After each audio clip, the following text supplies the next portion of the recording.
This is an art medium known as Scratchboard. Never heard of it? Me either. Stay tuned to see how this was made.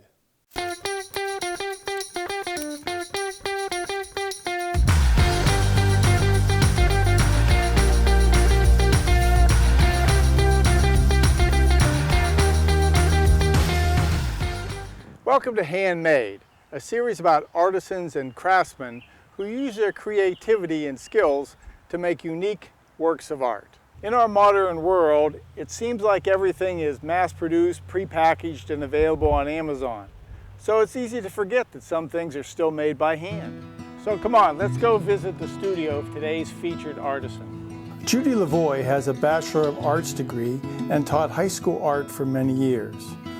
Then she started a graphics art business and produced artwork for corporations. My goal is really to create art with a soul, something that the viewer can bond to beyond the technical or the mechanical aspects of the work. I know you're an award-winning watercolor artist, but how'd you get involved with Scratchboard? Well, it was sort of a normal transition in that Scratchboard is actually two different surfaces. There's a black Scratchboard and there's a white Scratchboard. And I was at a watercolor convention and there were some free samples of the white Scratchboard, which is a surface that you apply color to before you start scratching. And so I brought some home and I tried it with watercolors. And I'm a real detail person and I just love the effects that I could get by using this medium. And it was a long time after that before I actually tried the black Scratchboard. And that was more of a transition because if you look at my watercolors, they're very colorful. And all of a sudden I was limited just to black and white. So it was a challenge, but I'm always up for a challenge with my art. What are some of your favorite subjects? Well, if you look at my artwork, a lot of people say, you do so many different things. How can you change all the time? And maybe that's a good thing, maybe that's a bad thing. You know, some people say, choose your signature item and paint that. So I guess if I was going to classify my work, I'd have to say it's rural living. But actually, a lot of the reason why I'm drawn to paint a certain thing is not always the subject matter, but it's more of the lighting or the composition, other elements of design that come into play when you create a painting. Is your personality reflected in your art? In that my art is very detailed, yes. I majored in art in college, but I also trained as a commercial artist, and that's how I spent my professional life. And as a commercial artist, you have to pay a lot of attention to detail. Right. And that carries over. And also, if you look at my watercolors, they're not fluid and loose and pastel-y. They're very rich with colors. And so I think the fact that I was a graphic designer greatly influenced my painting style. And for years and years, painting was just my moonlighting job, but still the two balanced each other and affected each other.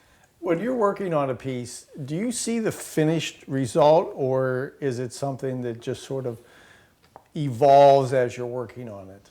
Actually, I usually have the finished painting in my head before I start.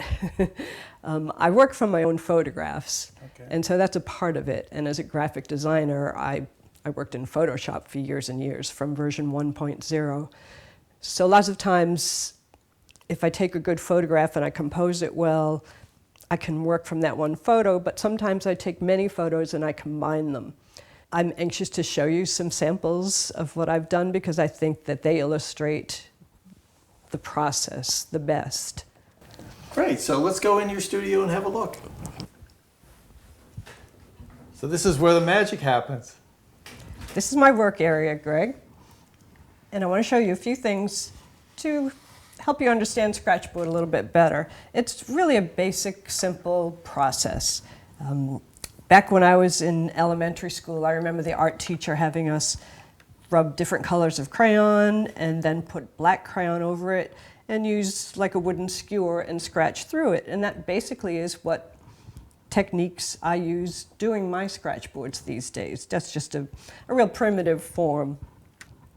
So a Scratchboard that I most often use is a hardboard panel, and there's a sealer on the hardboard so that the wood fibers don't give off anything that might discolor the artwork in the long term. On top of that panel and the sealer is a layer of white kaolin clay. And then the final layer is a very thin coating of black India ink. So it doesn't look like much when you get it. How do you create a piece of artwork on that? Well, basically it's a process that's called subtractive art. So I have to use something that's sharp or abrasive to cut through that thin layer of black and reveal the white layer below it. And that's how I create a scratchboard. So I made this panel where it shows the different steps in the process. And this is actually a kit that Ampersand puts together. So at the top quarter of this panel, I've traced my design onto the scratchboard panel, and I'll show you how I do that with transfer paper. And then you start scratching.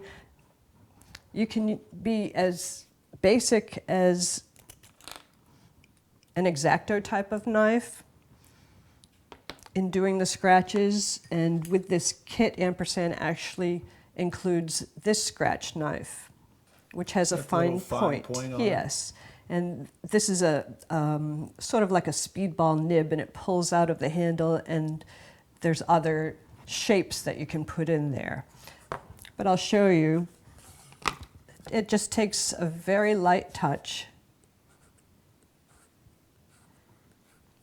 to make scratches into the board.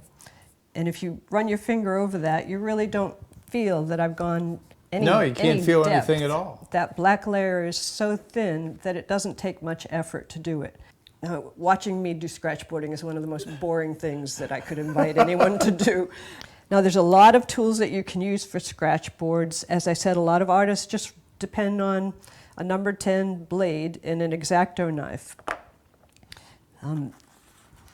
The company that makes these panels also makes a nice beginner toolkit, and these tools are actually available individually as well. So you see this knife tool that I first showed you, right? And there's another tip that comes with it, which has more of a curve, and so you can actually get a little bit more off. You don't want to make your lighter shades by going deeper into it. You make your lighter shades by revealing more of the white with more scratching, so overlapping the scratching. But there's some really cool tools in this kit. You can see how this one is just a series of squiggly pieces of wire. Oh, wire, yeah. So if you wanted to do like cross-hatching or something? Yeah, or fur. And then there's another tool in this kit. It's called a fiber brush. And there's actually this rod that's fiberglass. Oh, yes. But they're all stuck together. And when you use this, it creates a wider area, and also it's sort of a softer effect. And this is another thing that's helpful for people who are just starting, and if they want to try a lot of the different tools for scratching, because the different tools make different thicknesses of line or might need more pressure to make the scratch into the black. So Greg, I want to show you a little bit about the process I go through in preparing to work on a scratchboard. I mostly work on my own photographs, and I take a load of photographs. This is my cat, Frankie, and I wanted to do him, even though he's a black cat, on a black scratchboard, because it's the drama and the highlights of the light hitting his fur that will really stand out against the black background. Anyway, I take my photograph. He's got brilliant yellow eyes, and they just weren't showing up as well in that photograph, so I just took a little piece of another photograph to emphasize his eyes. When I do an animal portrait, you go directly to the eyes. Directly to the eyes. You've got to have those, you've got to nail those. I very often, when I'm working on a scratchboard, change it into a black and white, because that allows me to better see the range of gray values from black to white and all of the tones in between. Sometimes I play around with filters in Photoshop too, So just as an example, this is that little clip of his eyes, and I applied a filter called photocopy, and it really brought out the contrast between the black and white areas.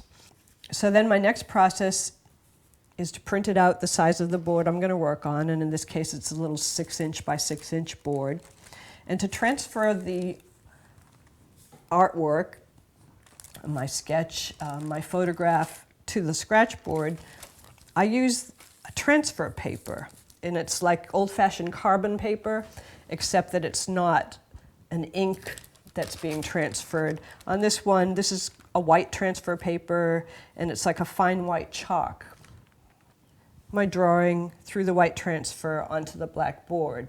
So you just get some reference lines started, his general shape of his face and his ears and things. I don't really need a lot of detail. I just want to define where the value changes are as a guideline to myself. My first step in creating the Scratchboard would be to take my X-Acto knife, and I go over these lines that I've made, but I'm not going to trace an outline because that would look really awkward in the end.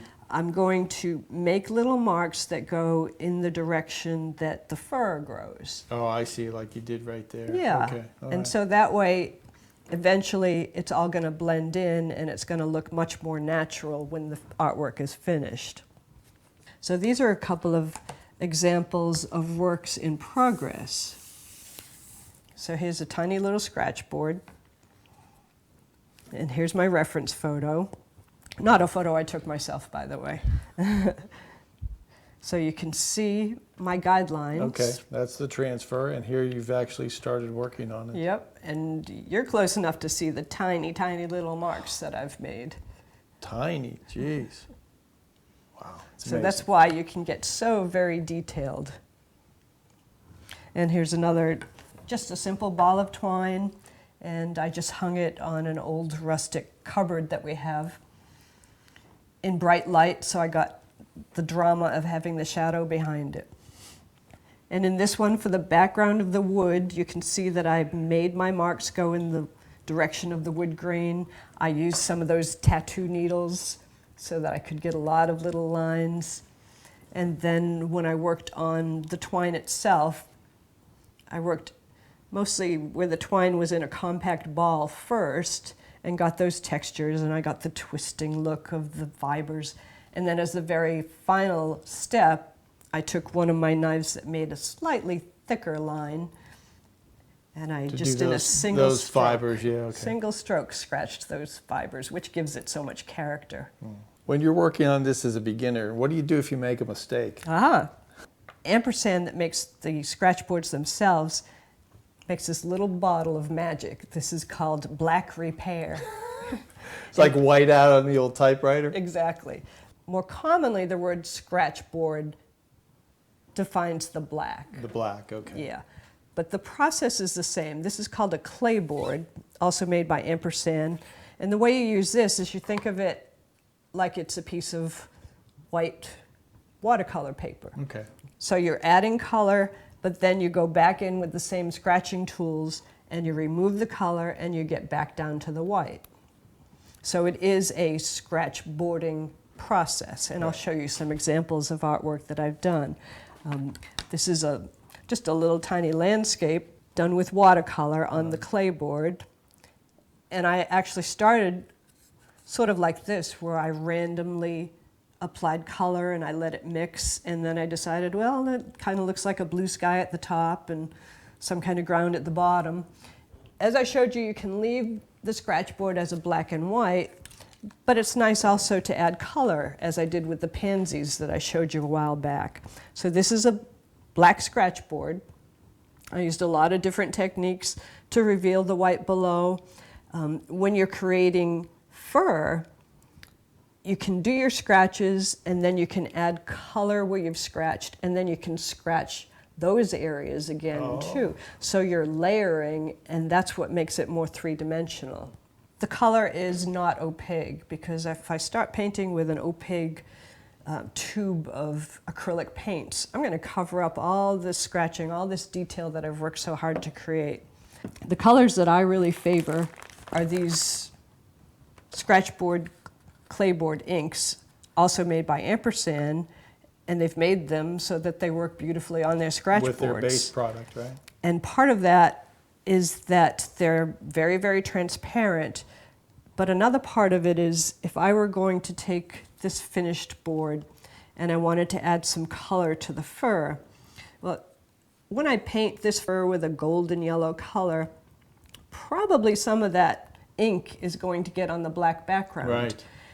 And I don't want that to create a film, because I'm going to be able to see it. Ampersand has formulated these inks so that it will color where I paint it, but even if I get some on the black, it doesn't show.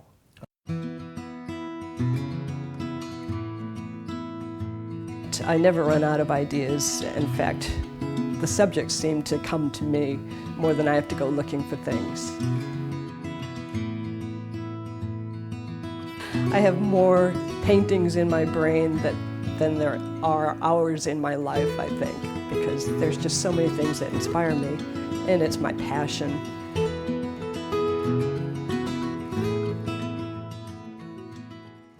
You're a working artist. How do you market yourself?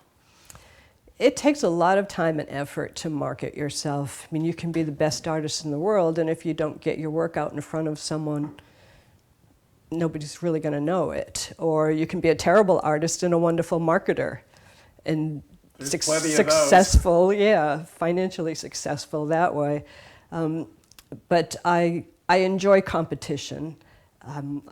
I like the word determined more than competitive to describe myself. But I enter a lot of competition. I like to show my work. I figure the more I sell, the more I can justify doing, because there's only so many that you can stuff under your bed. And so marketing was actually part of my career as a commercial artist. So a lot of it comes naturally from that end. You know, I can create my own website, and I can design nice-looking business cards or collateral pieces. I did a lot of PR for companies, so I'm comfortable doing that for myself, as much as I can do. What words of wisdom would you give somebody who just wants to get started in Scratchboard or actually try it? I think for anyone who's interested in art, just keep trying. You know, they say about golfers, the more I practice, the luckier I get. Well, it's that way with anything. The more you do art, the better you're going to get, and the more confidence you're going to build up to. It took me a long time to actually tell people that I'm an artist. There's a big confidence level because you're putting your heart into it and you're putting it out for people to see.